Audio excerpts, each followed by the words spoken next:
every morsel of social interaction left us baking bread and watching our lives metamorphosize into pixels on a screen.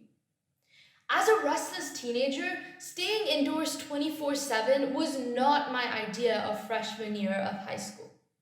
The exponentially increasing tally of COVID patients, blue light flashing from every direction, and the eerie quietness of my neighborhood, I was overwhelmed.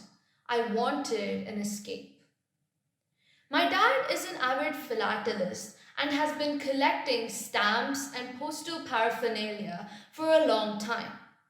He noticed my brimming anxiety and suggested that I jazz up my daily routine through postcards. So I decided to give it a go. We found a website, I signed up, received an address, and sent a postcard. All it took was a card, some stamps, and a pen. And then began my adventure. From my desk, I traveled to the beaches in Indonesia, drank tea from Lithuania, and became friends with a German. Every time I received a postcard, it felt like a warm hug from across the seas. Even through COVID restrictions and lockdowns, I was able to reach over 40 countries and connect to hundreds of people. There is an intangible gratification in getting a little bit of positivity from someone and learning that even though they might be living on the Isle of Man, they still share the same love of Star Trek with you. It shapes the whole scene of globalization and humanizes people, making us affable and kinder to each other.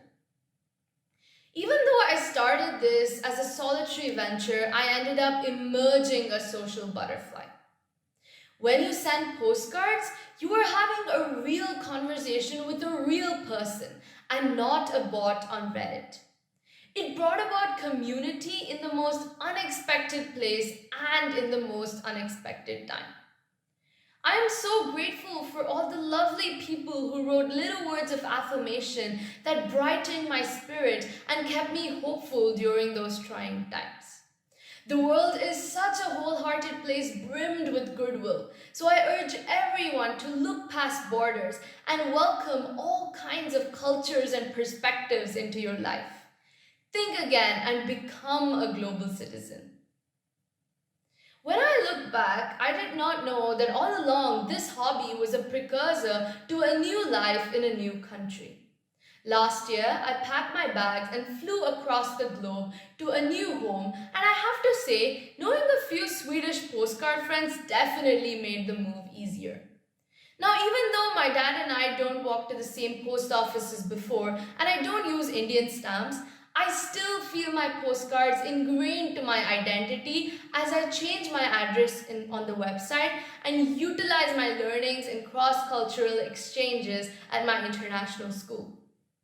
I can safely say that in the span of 2 years, I have traversed the world in far greater ways than I could have imagined. And it's all thanks to a humble nook on the internet and the age-old tradition of snail mail. So, open your hearts and your mailboxes to receive all the positivity and explore the world one postcard at a time. Thank you very much.